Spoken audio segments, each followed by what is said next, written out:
the Daily Ramble podcast. Oh, snooze. Snooze. Go away, I don't want to get up. That's how I felt this morning. Oh, mate, this is going to be a struggle. But I'm here. Welcome to the Claret and Booze morning show. We can wake up together. That's usually what happens anyway. I normally start off a little bit slow and we pick up towards the end. But no, I'm struggling today, people, so please be kind. Bear with me. Or don't be kind. I don't really care. But yes, I hope you're all well. I hope you all feel better than me. I got a fucking early night as well. I actually fell asleep early. See, too much sleep ain't good for you. I woke up, my face, the size of my face is reduced, believe it or not. I look like a fucking pufferfish this morning. If you're new to this channel, you ain't going to subscribe after this one, but do it anyway. Please do. Drop a like on the video. I'm trying. Please drop a like on the video. I'm going to run through the chat, and then we're going to have a chat. Morning, Carlo. Graham Turner. We've got David Riley. Carl. Green Badge. Kieran. Tony Marsh. We've got Kieran. David Cox. Bodge's back.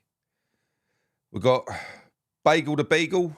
Shouldn't it be Bagel the Bagel? I don't know. Dave Walker. James. I could do without you this morning, mate. Mr. Oh, hello, Wisdom. Oh, God, I tell you what. He's been dropping me voice notes already. I just don't listen to him. He's not what you need when you feel like this. Morning, Wasim.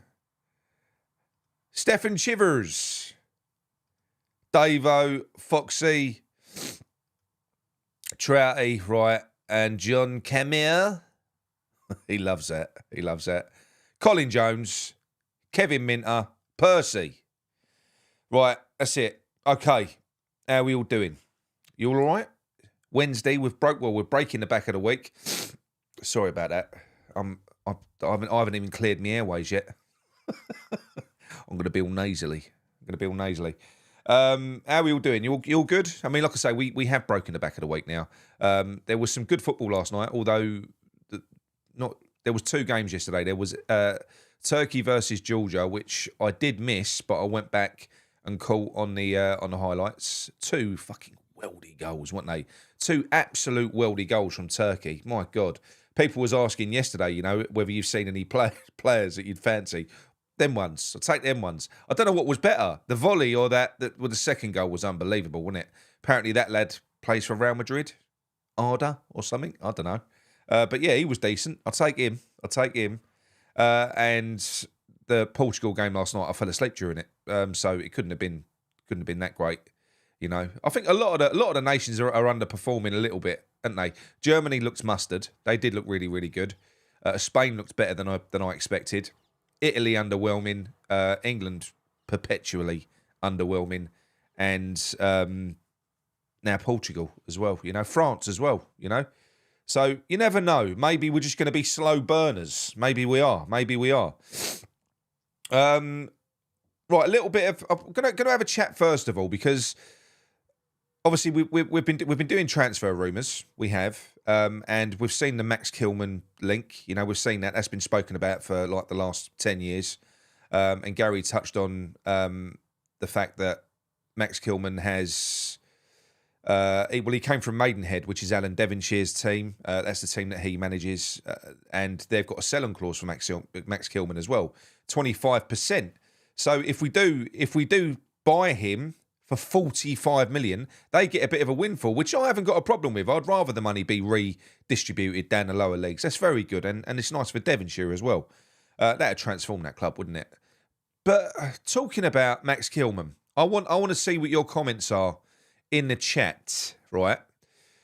Do you think, is that an upgrade on what we've currently got? Max Kilman, and the only reason I'm questioning this deal now is because they are talking about 45 million. Now, 45 million for me, that's too much money. This is a guy that doesn't even get mentioned by anyone to be in the England squad. He's not an international level player. 45 million. I'm not sure, Not for that money. I mean, look, don't get me wrong. If he comes in, I'll be all over it. I mean, he's a good player. But I've got a mate who's a Wolves fan, and I didn't know whether he was winding me up, but he doesn't rate him at all. He thinks he's error-ridden. So I thought I'm going to go on and have a little look at the Wolves forums and just see what they say about him. It's the same thing. Some of them support him and they really like him, but a lot of the people are saying the same thing, is that he's error-prone. So this is what I'm saying. Is it an upgrade? Is Max Kilman an upgrade? I personally think that's smoke and mirrors. I would rather us go for Jacob Greaves for 14 million from I just spat for 14 million. That's what I'd rather do. You know, go for Jacob Greaves. That's a bit of a no-brainer. I really, what we got here. So Josh says an upgrade on Aguirre, Zuma, and Ogbonna, but 45 million is too much. I think it's too much. I really do.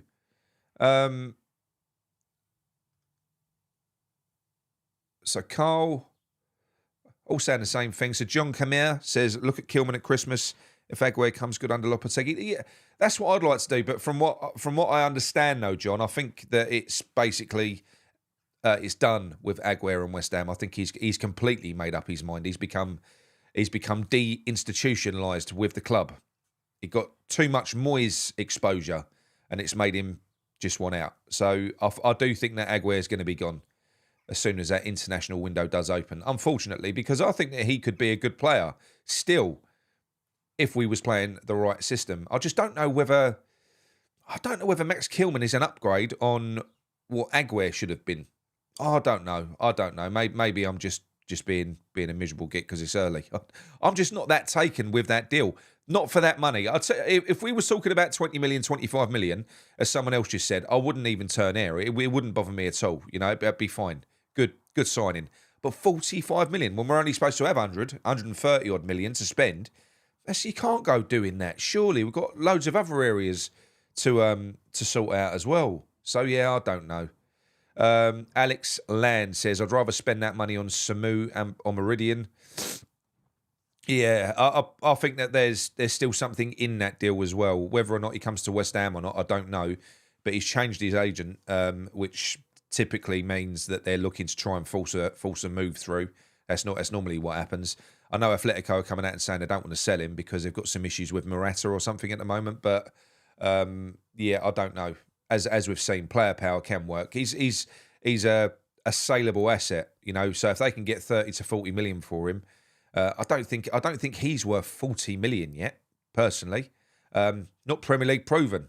So I think a player that young, you got to be looking around about no more than 30 for Samu. I wouldn't pay any more than 30 for him at the moment. Look, he might end up, you know, worth a shitload more, but I don't know. Whereas someone like John Duran, I know some people will say, oh, well, I'd rather have Samu. But with John Duran, you know he can do it in the Premier League. Less of a risk. Less. Although he's supposed to be a little bit of a lunatic. I don't know. The other one that's really starting to bother me as well, talking about problems that don't need fixing, is the fact that Milan are said to be trying to sign Emerson. So they're preparing a bid for Emerson, for 30-year-old Emerson. Now, you could look at this from two perspectives, I suppose. This is the new West Ham, you know, looking at doing things a new way, selling players at the right time. He's 30, he's a fullback. If you can get 10 million from 15 million from a business point of view, you sell him. Because next year he's only going to deteriorate. He's only going to get worse. But he's been the best left-back we've had at our club for ages. Honestly, that's a problem that don't need solving. It really is. So I know, look, there's no smoke without fire. We know that Emerson himself said that he wanted to go back and play in Italy. So it could be that, you know, this is all being driven from the Emerson side. But that would be upsetting for me. It really would. It really would. I'd be upset if we let Emerson go. I think it's completely that's a backward step. That really is, you know. Especially when you look at some of the touted replacements. I know we're linked with these high price fullbacks like from Fenerbahce and everywhere else. But ultimately, if we're going to be going out there spending 45 million on Max Kilman, we ain't going to be going and spending 20, 30 million on a fullback. I just don't think we are, not when we need a striker. So the link to Ryan Sessegnon, although I wouldn't be against it, but Ryan Sessegnon, fucking, that is a shit name. Imagine being pulled over when you're drunk and they say, "What's your name, sir?" And you say, "My name's Ryan." You're gone. You're banged to rights. It's a stupid name. So Ryan Sessegnon. If we sign him on a free, I think that's a good squad addition. But I don't think that's a replacement for Emerson. I don't think it is. Not really. You know. Well, he's a right back for a start, but apparently he can play left back. I don't know. I'm just getting so I'm starting to get frustrated and I'm starting to get worried by the volume of players that we are linked with, because there is no smoke without fire. It does feel a little bit like we're scattergunning on targets now. We did it in Brazil, really, you know, to a degree. You know, don't get me wrong, Guilherme, top class talent, amazing. You know, one of those players that everyone was after. But yeah, I don't know. I don't know with what we're doing now, unless it's all it is smoke and mirrors. They're just kind of putting false leads out there to throw people off the scent of what our actual targets are. I don't know, but I think with the volume of players that we need in, if you're talking 7 players, 8 players, we need a player a week at the moment. We need a player a week, because what I don't want to happen is for West Ham to start being West Ham again, and I think that is going to be what we're going to start to see. I'm going to be honest with you. I think we are going to start seeing West Ham start playing hardball over money. So we're going out there, you know, looking at these top-class talents like the 22-year-old Italian international centre-back from Bologna that David Ornstein has linked us with. Gary mentioned him yesterday, Caliafico or something like that. I can't remember his name. I couldn't even say Sisson. So it's too early. We ain't getting him. And it's going to be the same with that player, you know. The majority of the top European clubs would take him. He's brilliant. Plus, it's Bologna. They're in the Champions League. Would they sell him? Would he want to leave and go to a team that are not in the Champions League now? I don't know. Probably not. Why are we barking up that tree? That ain't going to happen. So, yeah, I just don't really get it. I don't really get it at the moment. Now, look. If the situation is what is being reported to me and that I've relayed onto you, and that is Brady and Sullivan and whoever else are doing their best to get involved in these deals that Tim is trying to facilitate. So Tim has got no other option other than to line up loads of deals, because he doesn't know which ones are going to fly. Because ultimately, he's got to try and put the feelers out there to find somebody in the end that is malleable enough to take the terms that West Ham want to deal under in financially. You know, we've already spoken about it. I spoke about it on Monday, and Gary spoke about it last night as well. But yeah, it is worrying. You know, is it? You know, will you take this structure? No. Will you take this structure? No. What about you? Yeah, I don't really like my agent. Oh, right, lovely. We'll sign you then. It's a stupid way of doing business. It really is. But I just hope it's proved to be not the case. Oh, look, I've got another coffee. I really need that. Thank you. Thank you so much. Coffee on wheels.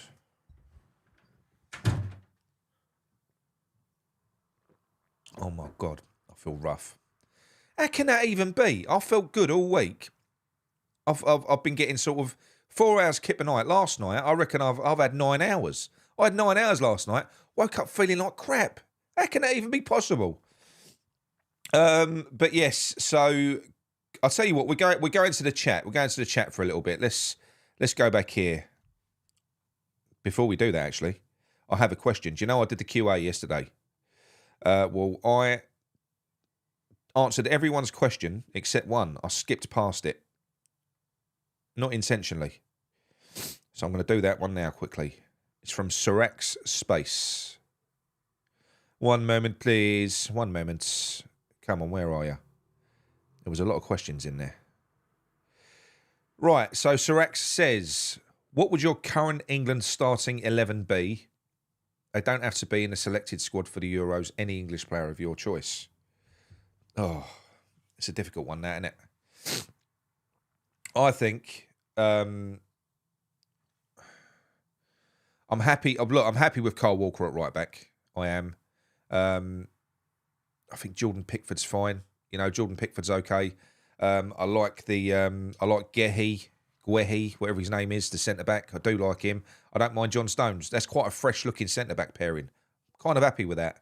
Trippier at left back, no way. That you can't be in the England national team having a right back filling in at left back in a tournament. No, you can't. You want to play Trippier, play him at right back. But Kyle Walker's got pace to burn. I know he's 34. I still don't think anyone could beat him in a foot race. I'd keep him in there. Trippier, get him out. You know, I know, is Luke Shaw even in the squad? But he's the one that's got to be in there, I think. In front of that, I would play Declan Rice. You don't need two defensive midfielders, especially when you're playing a team like Serbia, who are basically playing a block. I know they didn't in the second half, but that's because we kind of invited them on. We sat back, we regressed. In front of that, I probably would be playing. Well, look, Bellingham's in there, so you play Declan Rice. I'd play Bellingham, but not so much in the 10. I'd play him a little bit deeper in the 8 because he's good all over the pitch. He is. And I know he's a star. I know he's a talisman. I know we like him box crashing. He can still do that, but I'd be more inclined to play him as the mobile 8. And maybe as a 10, I'd be looking at someone like Eze in the 10. Something a little bit different, a bit of a curveball, a bit exciting, or Cole Palmer. Someone who's got a bit of enthusiasm, you know? Or in the 10, where he should be playing, Phil Foden, you know? Because he ain't a left winger. And then in the wide positions, that's a difficult one, really. I definitely wouldn't have Phil Foden out on the left wing, not a chance. I'd possibly consider, that's where Jack Grealish could have come in if he'd have brought him.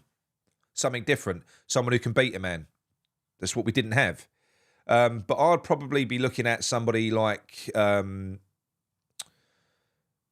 I think you could play Bowen out on the left wing as a conventional winger, even. And this is me as an England manager, if I'm selecting that team.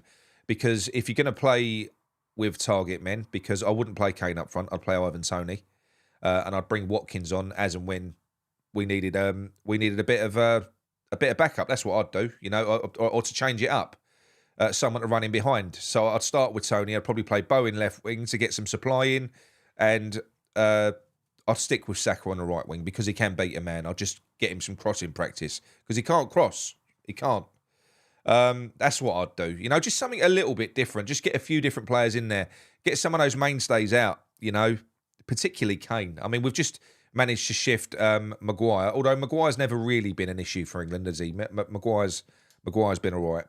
I've got one more as well. So we've got John Camere. John Camere says, his question is, Moyes is available. The England job is soon to be available. Thoughts? I think it'd be hilarious. I do. I'm not that passionate about it. I don't care whether.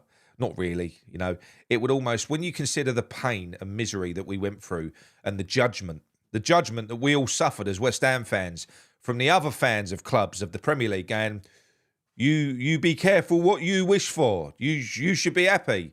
There'd be part of me inside that would be fist pumping. I'd be going, yes. Now you're going to feel my pain. I'd just be sitting back watching it. I would. It's never going to happen, though. It wouldn't surprise me. The FA are a funny bunch. They like a yes man, and you don't get a bigger yes man. David Moyes. You don't. But no, I would like to think we're going to go in a slightly different direction with the next manager. I think somebody like an Eddie Howe. Eddie Howe's going to be freed up soon from Newcastle. I think he would work in the international setup. I think he'd be brilliant, you know. But no. Obviously not David Moyes. I don't really ever want to have to watch him in a dugout again, if I'm perfectly honest. Right, so where are we? Just going through. No questions. No questions at all. So we're going to go to the masturbator very, very quickly. Actually, before we do, I want to give a shout out. So two people that I know and absolutely love, and that I've got to know over the last 6 months or so. Two wonderful people, both came to me yesterday with the same news, 10 minutes apart. 10 minutes apart, and that's that they got the all clear. They've both had basically cancer scares, different types of cancer. and they've both been going through the process, both been sitting in purgatory, absolutely terrified, shitting themselves, waiting for the worst possible news. And the weirdest thing ever happened yesterday. I got a phone call from the pair of them, literally 10 minutes apart, to say that they got the all clear. Absolutely amazing. I love the pair of you. You know who you are. I'm not going to name you. The best news ever. That's probably why I slept so well last night. It's probably why I can't say Cizignon, and it's probably why I feel like shit now. It's your fault. It's your fault. No, it's amazing news. Amazing news. I'm honestly so happy. So happy for the pair of you. For the pair of you. Love you. Right, let's go to the masturbator first. How you doing, everyone? Hope you're having a glorious morning. Right, got a question for you all. I was having a conversation with my boyfriend, my mate Lou, aka Luigi, E7 Hammer, and we was got a conversation about biscuits. Right, I want to know your top 3 biscuits, but with tea or coffee, because my top 3 biscuit changes if it's a glass of milk. So it's just going tea and coffee. Okay, for me, it goes number 1, chocolate hobnob. Number 2, chocolate digestive. And number 3, this is where people might have a little dig at me, a coconut ring. Oh. Right, it weren't my question, it was Lou's. Lou's was chocolate hobnob. Of course, it would be the same. A bourbon, not sure about that, mate. Glass of milk, yeah, we're all good with that. And then he went chocolate digestive. But what's your top 3 biscuits? Do you know what I'm really disappointed with here, right? I got loads of abuse from Sam because, remember the English breakfast one where he said HP sauce or ketchup, and I said ketchup on a full English breakfast. He's come out with me. He started giving it all. Oh yeah, you're not a real man. You're not a real man if you don't have HP. He's just bust out a fucking coconut ring. What's a coconut ring? I wouldn't even have one. I would never buy a packet. Wrong 'un. Absolute wrong 'un. You certainly don't dip a coconut biscuit in your tea, do you?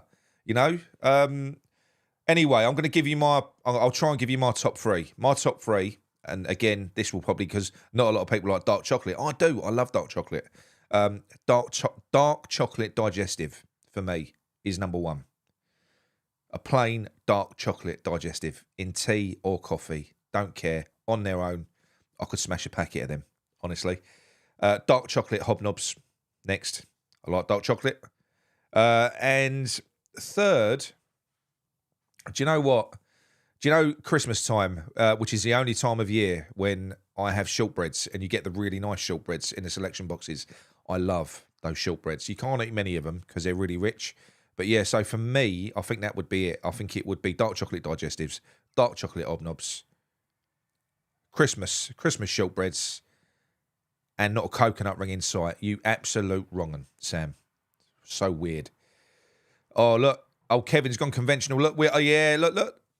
Rich tea should never be in there, Kevin. You lost me at rich tea. I'm sorry, mate. They've got no place in any... It's a pointless biscuit. They've got no flavour. And they break off and fall in your fucking tea. And you end up with porridge rather than tea. Bourbons, yes. Custard creams, yes. I like both of them. They're good. I could smash a packet of all of them. But no. Stick your rich tea where the sun don't shine. Scott Barnard saying rich... No! Scott, you're the one who said you had fucking mayonnaise on your full English as well. No way. I'm very disappointed. What else we got? John Kamer says milk chocolate McVitie's digestive. Plain chocolate one. Yeah, fair enough. I can take that. Yeah. Do you know what? The plain digestive doesn't get enough love either. Certainly when we're talking dipping business. If you're dipping, then plain digestives are good. They are. Also the fundamental sort of base to help you make a lovely cheesecake as well, which we all love. Amanda says, "Ooh, shortbread. Indeed, they're nice, aren't they? If you get the good ones, they are lovely. But what's this? See, you're being a maverick there, mate. Luke, you're being a maverick, mate. A chocolate caramel digestive. There's one ingredient too many there. You don't need the caramel on a chocolate digestive. You don't. You're messing with something that's sacred. It doesn't need the caramel. It doesn't, you know.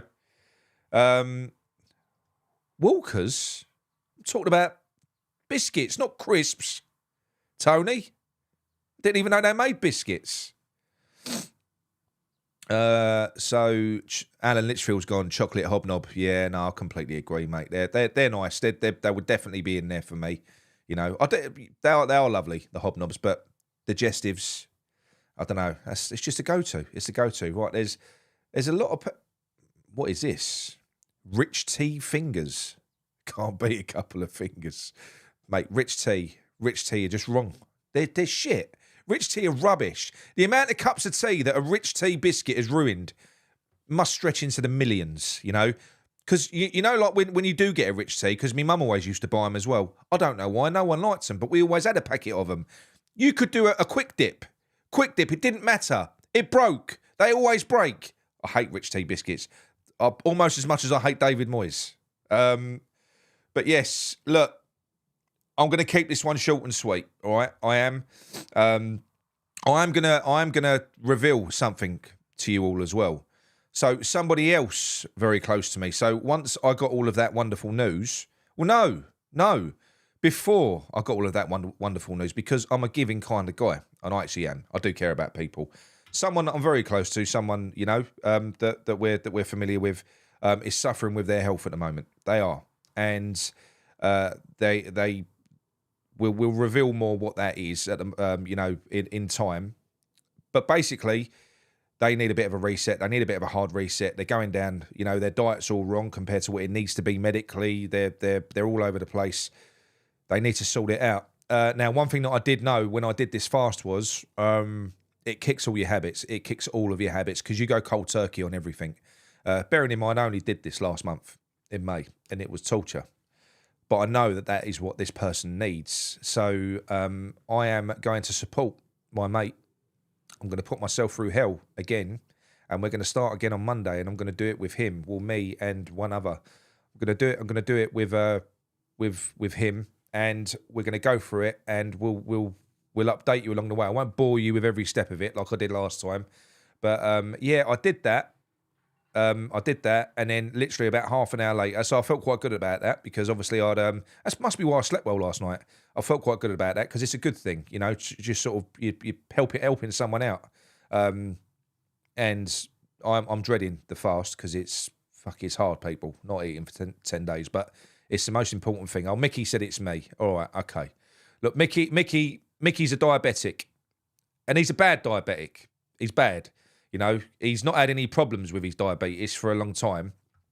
So he's eating habits because when you're diabetic, you can't have fucking white bread and white rice and white pasta and stuff like that. So he's it's same as me, same as all of us. We've all got those bad eating habits we have. And that's what you get addicted to. You get addicted to those starchy carbs. I went through like a nervous breakdown when I went through that fast because you're addicted to this stuff. So to just sort of try and cut it out is difficult. So myself, Jay's very kindly agreeing to jump on this and host it as well because this is his fast. So I reached out to him to ask him to run us through it and basically G us up every day. And he said, no, I'll do it with you. So there's 3 of us doing it. So me, Jay and Mickey are doing a 10-day fast and we're going to sort Mickey out. We're going to sort him out. Yeah, so we're doing that. And then I got that news from the other 2 as well. Unbelievable. It was a good day last night. And then I fell asleep early and I woke up and I feel like shit.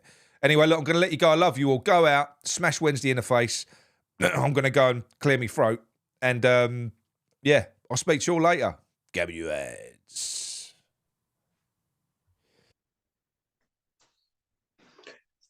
Guys, Amos, girls, folks.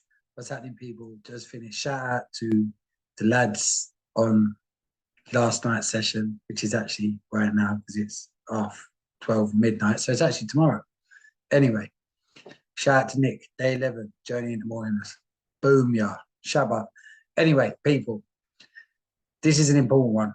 And for the lads on the last night's session, you'll know this is your mission. Standing on your truth. What does that actually mean? Quite simple. Give this a crack, because it will start at home with your nearest and dearest. When you get posed a question, there's only ever two answers to that question, if you're being completely honest with yourself. Only ever. There's answer number one, which is you telling your absolute truth. Not even thinking, just that's how I feel. Have that. And number two is nearly going to tell my truth, but then, ooh, how's she going to take that? How's he going to take that? What are they going to say about me? You become Mystic Meg, and you jump into someone else's mind, and you start listening to your truth and interpreting it as if you know how they interpret your truth.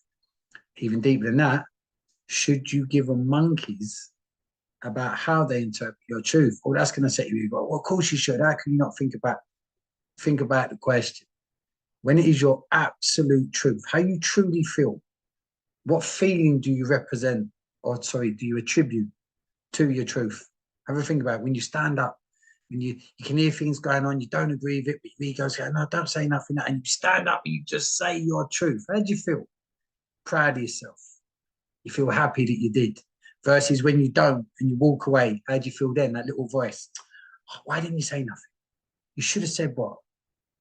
How you truly feel? What do you say to your kids? What do I tell my kids every day? Please, son, tell me how you truly feel. Have a go at standing on your truth, because can it ever be wrong for you to stand on your truth when your truth is represented by your happiness? Go ahead. See you later.